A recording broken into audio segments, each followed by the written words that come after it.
Good morning dear students, कैसे हैं आप सब।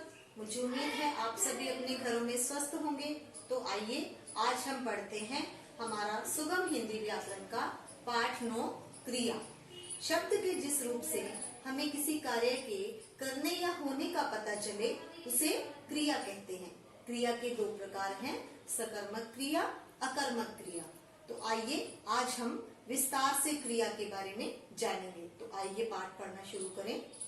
तो आइए पाठ 9 क्रिया वर्ब पढ़ना शुरू करें।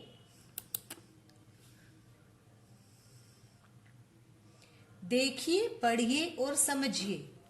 बगीचे में तरह तरह के फूल खिले हैं। माली पौधों में पानी दे रहा है। फूलों पर तितलियां मंडरा रही हैं। बच्चे तितलियों को देखकर खुश हो रहे हैं। एक लड़की तितली के पीछे भाग रही है। उपयुक्त वाक्यों में रंगीन शब्द काम के करने या होने की जानकारी दे रहे हैं। ऐसे शब्दों को ही क्रिया कहते हैं।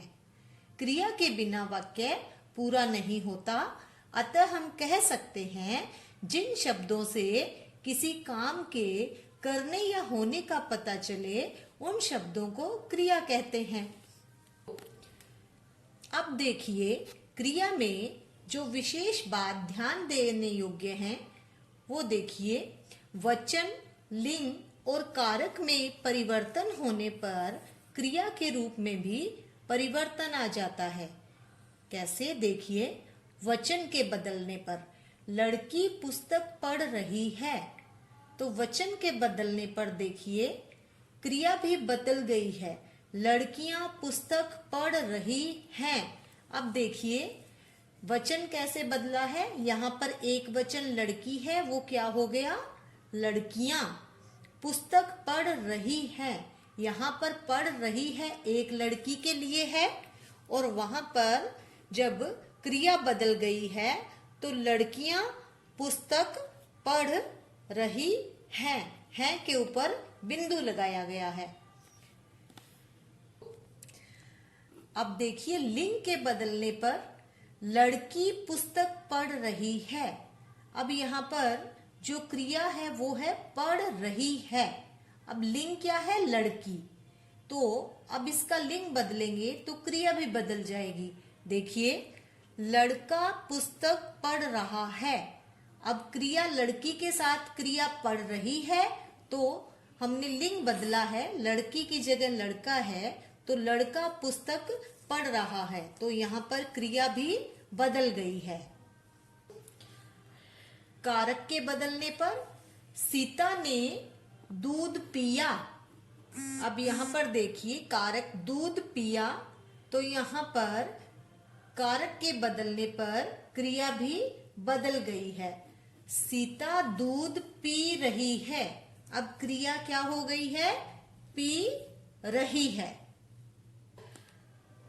धातु, क्रियाओं के मूल रूप को धातु कहते हैं। क्रियाओं के विभिन्न रूपों में जो अंश समान रूप से होता है उसे धातु कहते हैं। धातु से ही अन्य मुख्य क्रियाएं बनती हैं।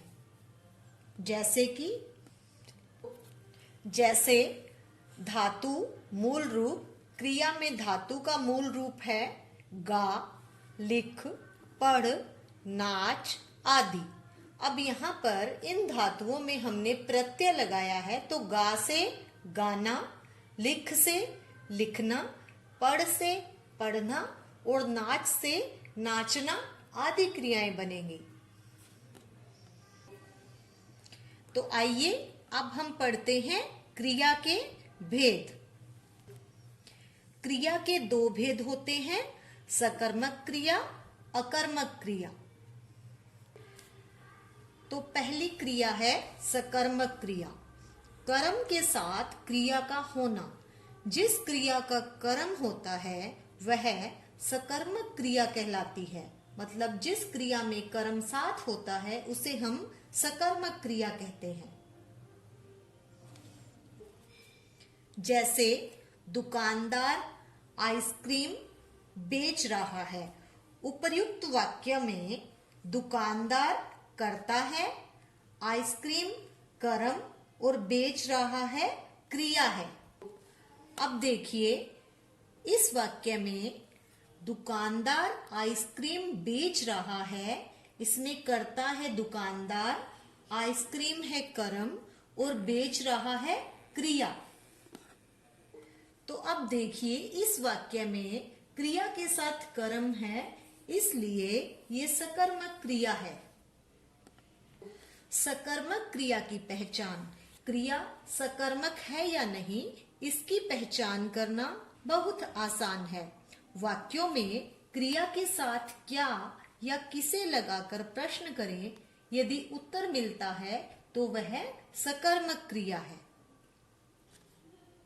जिस तरह से हमने अभी एक वाक्य पढ़ा, दुकानदार आइसक्रीम बेच रहा है, तो हम इसमें प्रश्न लगाकर पूछेंगे दुकानदार क्या बेच रहा है, तो हमें उत्तर मिलता है आइसक्रीम। तो इसका मतलब यह हुआ कि यह सकर्मक क्रिया है। दूसरा उदाहरण देखिए, बच्चों ने गुब्बारे खरीदे। बच्चों ने गुब्बारे खरीदे का प्रश्न बनाएंगे, बच्चों ने क्या खरीदे, उत्तर मिलता है गुब्बारे। तो इसका मतलब यह सकर्मक क्रिया है। सकर्मक क्रिया का एक अन्य उदाहरण देखिए, जैसे सोहन क्रिकेट खेलता है। प्रश्न बनाएंगे हम इस वाक्य से, सोहन क्या खेलता है, उत्तर मिला है क्रिकेट। उत्तर मिल गया है, अतः यह सकर्मक क्रिया है। क्रिया का दूसरा भेद है अकर्मक क्रिया, बिना कर्म की क्रिया। जिस क्रिया का कर्म नहीं होता वह अकर्मक क्रिया कहलाती है। जैसे लड़कियां नाच रही हैं, बच्चे खेल रहे हैं। अब देखिए जो हमने अभी वाक्य पढ़े उनमें कर्ता क्या है, लड़कियां, और दूसरे वाक्य में कर्ता है बच्चे। कर्म कुछ भी नहीं है, क्रिया क्या है, नाच रही है, बच्चे क्या कर रहे हैं, खेल रहे हैं। अब इन वाक्यों में क्रिया के साथ कर्म नहीं है, इसलिए ये अकर्मक क्रिया है। अकर्मक क्रिया की पहचान, वाक्यों में क्रिया के साथ क्या या किसे लगाकर प्रश्न करें, यदि उत्तर मिले तो वह अकर्मक क्रिया है। जैसे माफ कीजिए, यदि उत्तर नहीं मिले तो वह अकर्मक क्रिया है। सकर्मक क्रिया में हमें क्या या किसे लगाकर प्रश्न करने पर उत्तर मिल जाता है, लेकिन अकर्मक क्रिया की पहचान कैसे करेंगे, क्या और किसे लगाकर यदि प्रश्न करेंगे तो उत्तर नहीं मिले तो वह अकर्मक क्रिया है। जैसे स्नेहा खेल रही है। अब हम इसका प्रश्न बनाएंगे, स्नेहा क्या खेल रही है, उत्तर नहीं मिला है, अतः यह अकर्मक क्रिया है। क्रिया के बारे में कुछ विशेष जानकारी, कुछ क्रियाओं के साथ दो कर्म भी आते हैं। इन क्रियाओं को द्विकर्मक क्रिया या दो कर्म वाली क्रिया कहते हैं। जैसे रमा ने अध्यापिका को नृत्य दिखाया। रमा ने कर्ता, अध्यापिका को कर्म और नृत्य कर्म, दिखाया क्रिया। इस वाक्य में दो कर्म हैं, इसलिए यह द्विकर्मक क्रिया है। कुछ वाक्यों में दो क्रियाएं भी होती हैं, जैसे रीना नृत्य करके थक गई। इस वाक्य में करके थक गई दो क्रियाएं हैं। है, हैं, था, थे क्रिया का होना बताते हैं। जैसे शर्मा जी अध्यापक हैं। कभी कभी कुछ क्रियाएं कर्म न होने के पश्चात भी सकर्मक क्रिया कहलाती है। जैसे मैं खाता हूँ, यह सकर्मक क्रिया है, क्योंकि खाता हूँ कर्म की उपस्थिति का संकेत करते हैं। खाता हूँ से कुछ न कुछ खाने का संकेत मिलता है। तो आइए बच्चों पाठ दोहराएं। जो शब्द कार्य के करने या होने की सूचना देते हैं वे क्रिया शब्द कहलाते हैं। क्रिया के दो प्रकार होते हैं, सकर्मक क्रिया, अकर्मक क्रिया। वचन, लिंग तथा कारक का प्रभाव क्रिया पर भी पड़ता है। जिन वाक्यों में दो कर्म होते हैं वे द्विकर्मक क्रिया कहलाते हैं। तो बच्चों, ये था हमारा पाठ 9 क्रिया यानी कि वर्ब। मुझे उम्मीद है आप सबको क्रिया के विषय में सब कुछ अच्छी तरह से समझ में आ गया होगा। इस पाठ का अभ्यास कार्य आपको जल्द ही PDF के माध्यम से उपलब्ध करवा दिया जाएगा। धन्यवाद।